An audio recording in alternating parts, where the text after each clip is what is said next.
নমস্কার প্রিয় দর্শক বন্ধুরা, আমি অ্যাস্ট্রোলজার মধু। আমার ইউটিউব চ্যানেল মধুস অ্যাস্ট্রো ইনফোতে আপনাদের সবাইকে স্বাগত জানাই।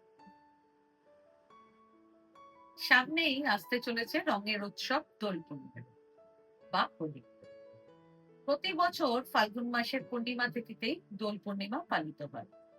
তবে এবছর দোল পূর্ণিমার দিনই বছরের প্রথম চন্দ্রগ্রহণ ঘটতে চলেছে। হিন্দু ধর্মে দোল পূর্ণিমা, দীপাবলি এবং রাখি বন্ধনের মতন উৎসবগুলো অত্যন্ত পবিত্র এবং ধুমধামের সঙ্গে উদযাপিত হয়। কিন্তু যখন এই উৎসবগুলোর ওপর গ্রহণের ছায়া পড়ে, তখন আনন্দের সঙ্গে সঙ্গে মনে এক ধরনের ভয় ও সংশয়ও জন্ম নেয়। 2026 সালের দোল পূর্ণিমায় ঠিক এমনই এক বিরল সংযোগ তৈরি হতে চলেছে। জ্যোতিষশাস্ত্র অনুযায়ী দোল পূর্ণিমা এবং চন্দ্রগ্রহণ একই দিনে হওয়ায় এটি অত্যন্ত বড় ও বিরল যোগ। গত 17 ফেব্রুয়ারি 2026 সূর্যগ্রহণ হয়েছিল, আর ঠিক 15 দিন পর মার্চের 3 তারিখ দোল পূর্ণিমার দিন আবার চন্দ্রগ্রহণ দেখতে চলেছি, যা ভারতে স্পষ্টভাবে দৃশ্যমান হবে। এর প্রভাব শুধু আমাদের কুণ্ডলিতে নয়, আমাদের ভাগ্যে, এমনকি শেয়ার মার্কেটেও ব্যাপকভাবে পড়বে। শুধু তাই নয়, আমাদের পূজা পাঠের ওপরেও নয়, পুরো পৃথিবীর পরিবেশের ওপরেও এর গভীর প্রভাব পড়বে। বন্ধুরা, আজকের এই ভিডিওটি অত্যন্ত বিশেষ, গুরুত্বপূর্ণ এবং কিছুটা সতর্ক বার্তা দেওয়ার মতো। কারণ আজকের এই ভিডিওতে আমি আপনাদের মনের বিভ্রান্তি দূর করতে চলেছি। যেমন, গ্রহণের মধ্যে কি আদৌ দোল পূর্ণিমা পালন করা যাবে? হোলিকা দহনের সঠিক সময় কি হবে? 2রা মার্চ দোল পূর্ণিমা পালন করব না 3রা মার্চ? চন্দ্রগ্রহণ ভারতে কখন দেখা যাবে? সূতককাল কখন শুরু হবে এবং কখন শেষ হবে? এই সময় কি কি সতর্কতা অবলম্বন করা প্রয়োজন এবং 12টি রাশির ওপর এর প্রভাব কেমন হবে? এবং সবচেয়ে গুরুত্বপূর্ণ বিষয়, গ্রহণ শেষ হওয়ার পরে এবং হোলিকা দহনের আগে আপনাদেরকে কোন কাজগুলো অবশ্যই করতে হবে, যাতে আপনাদের পরিবার কোনো বিপদের মুখে না পড়ে। তাই আপনাদের কাছে অনুরোধ, 20 মিনিটের জন্য সব কাজ সরিয়ে রেখে এই ভিডিওটিকে সম্পূর্ণ শেষ পর্যন্ত দেখুন। কারণ আজ আমি 2026 সালের দোল পূর্ণিমার পূর্ণ পঞ্জিকা, জ্যোতিষীয় বিশ্লেষণ এবং চন্দ্রগ্রহণের প্রতিটি রাশির ওপর প্রভাব একে একে বিস্তারিতভাবে তুলে ধরব। চলুন প্রথমে সেই বিভ্রান্তির কথা বলি, যা তিথি নিয়ে আমাদের মনে দোটানা তৈরি করে। রঙের উৎসবে কম বেশি সকলেই অংশগ্রহণ করে। এই বিশেষ দিনে বহু স্থানে পূজা অর্চনাও অনুষ্ঠিত হয়। দোল পূর্ণিমা হিন্দু ধর্মে অত্যন্ত শুভ তিথি হিসেবে বিবেচিত। এই দিনে বিশেষভাবে রাধাকৃষ্ণের পুজো করা হয়। বৈষ্ণব মতে এই দিনে বৃন্দাবনে শ্রীকৃষ্ণ আবির নিয়ে রাধারানী ও গোপিনীদের সঙ্গে রং খেলায় মেতেছিলেন। আবার শান্তিনিকেতনে রবীন্দ্রনাথ ঠাকুর বসন্ত উৎসবের সূচনা করেন। তাই এই রঙিন উৎসবের জন্য সারা বছর অপেক্ষা করে থাকেন বহু মানুষ।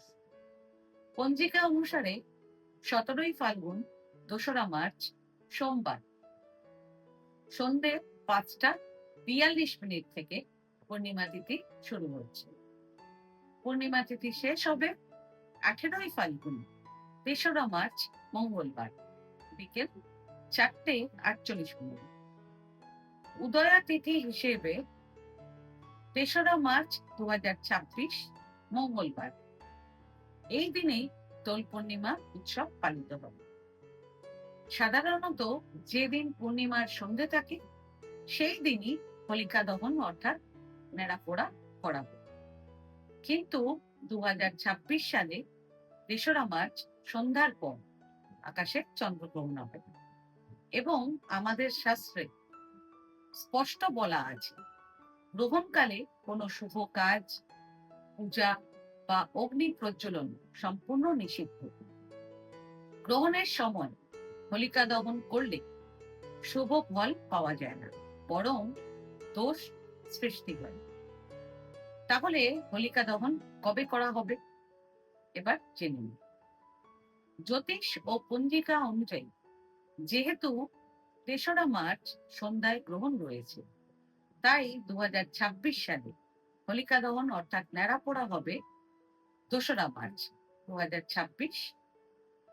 হ্যাঁ বন্ধুরা, তারিখটা নোট করে রাখুন।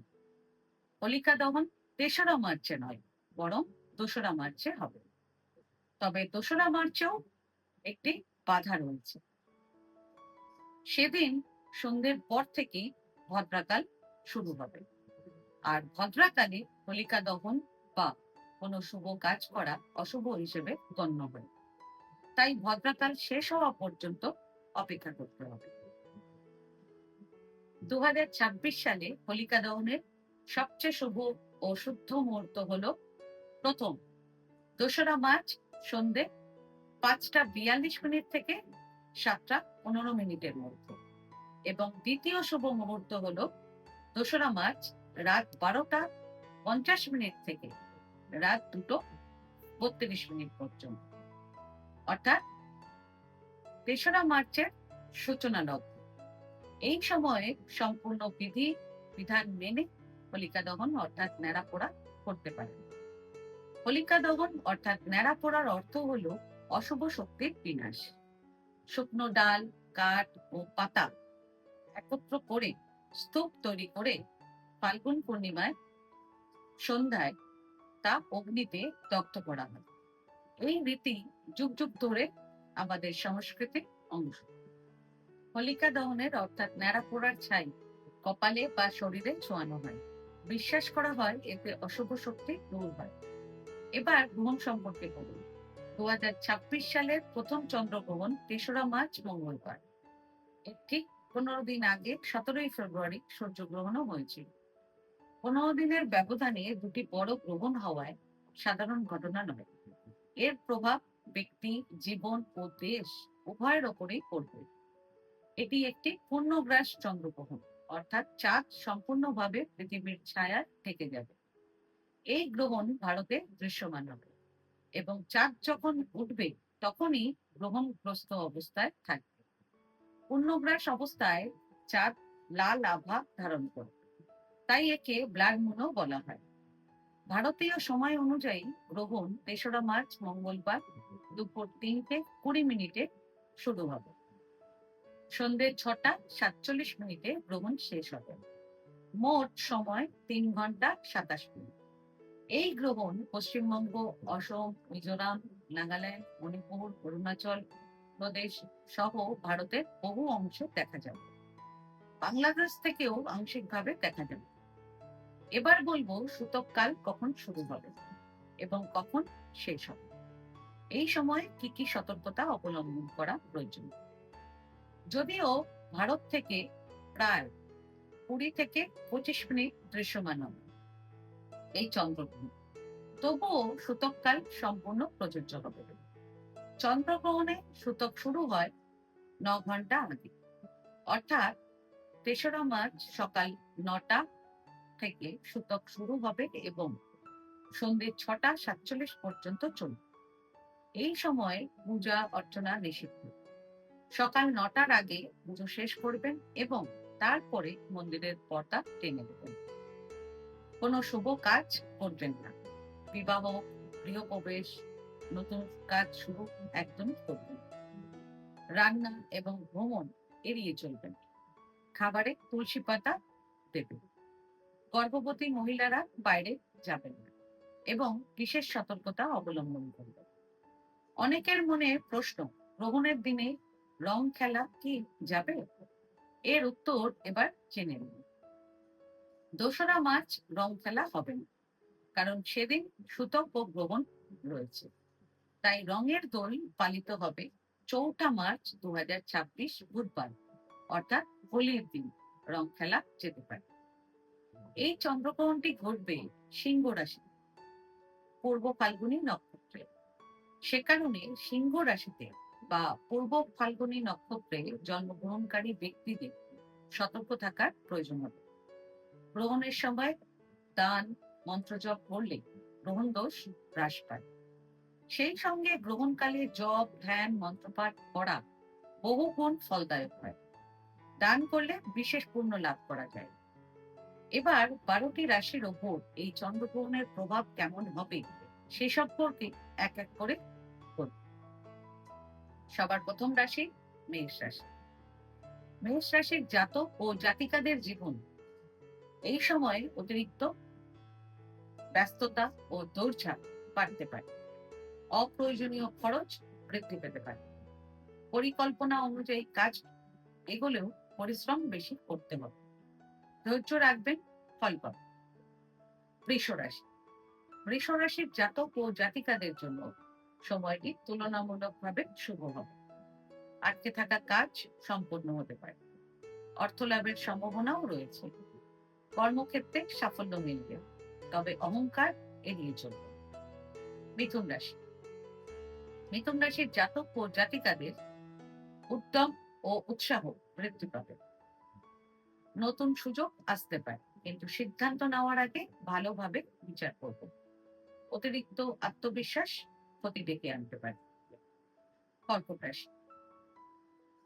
চন্দ্র কর্কট রাশির অধিপতি, তাই এই গ্রহণের প্রভাব মানসিক দিক থেকে বেশি পড়তে পারে। অর্থহানি বা খরচ বৃদ্ধি সম্ভব। ভ্রমণের সম্ভাবনা আছে, তবে আবেগ নিয়ন্ত্রণ রাখা জরুরি হবে। সিংহ রাশি।